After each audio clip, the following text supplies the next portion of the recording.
নির্দেশে যে ঢাকা মহানগর দক্ষিণ বিএনপির যুগ্ম আহ্বায়ক আনামা সাইফুল ইসলাম বলেছেন, পতিত আওয়ামী স্বৈরশাসকের বৈষম্যের রাজনীতির কারণে দেশ রাজনীতি শূন্য হয়েছিল।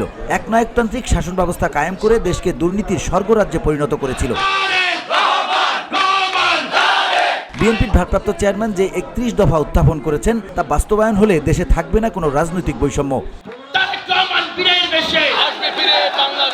শুক্রবার বিকেলে রাজধানীর শ্যামপুর থানার ৫৪ নং ওয়ার্ডের কুলিবাগান ইস্টার্ন হাউজিংয়ে ৩১ দফার আলোকে স্বনির্ভর বাংলাদেশ গড়তে ৫৪ নং ওয়ার্ড বিএনপি আয়োজিত এক মতবিনিময় সভায় তিনি এসব কথা বলেন।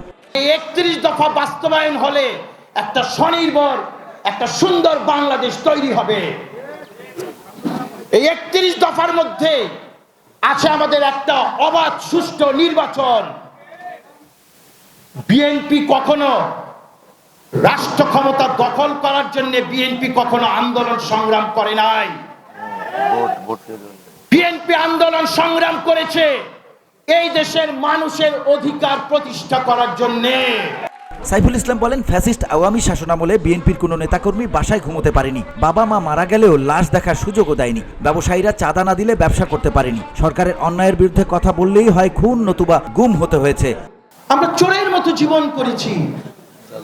আমি আমার নিজের সন্তানটাকে যখন দেখতে এসেছি বাসায়, আমি অন্যের একটা গাড়ি ধার করে ওই গাড়ির ভেতরে লুকিয়ে রেখে থেকে আমি এসেছি। আমার মা মৃত্যু শয্যায়, আমি তাকেও দেখতে আসতে পারি নাই।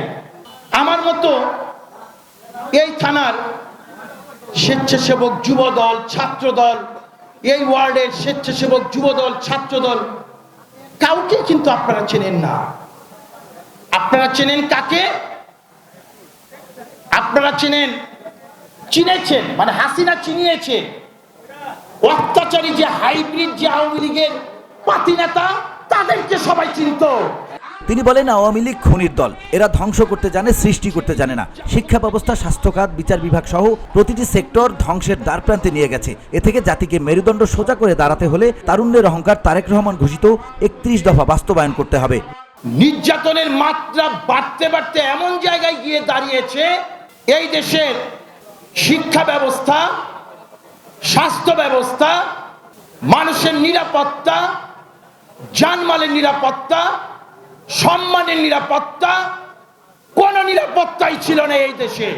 ৫৪ নং ওয়ার্ড বিএনপির সাধারণ সম্পাদক শুভ শিকদারের সভাপতিত্বে ওয়ার্ড বিএনপির সিনিয়র যুগ্ম আহ্বায়ক নজরুল ইসলাম এবং যুগ্ম আহ্বায়ক শামীম আহমেদের সঞ্চালনায় মতবিনিময় সভায় প্রধান বক্তা হিসেবে উপস্থিত ছিলেন ঢাকা মহানগর দক্ষিণ বিএনপির সদস্য ও ৫৪ নং ওয়ার্ডের সাবেক councillor Mohammad Mozammel Hossain. BOD Bangla news desk.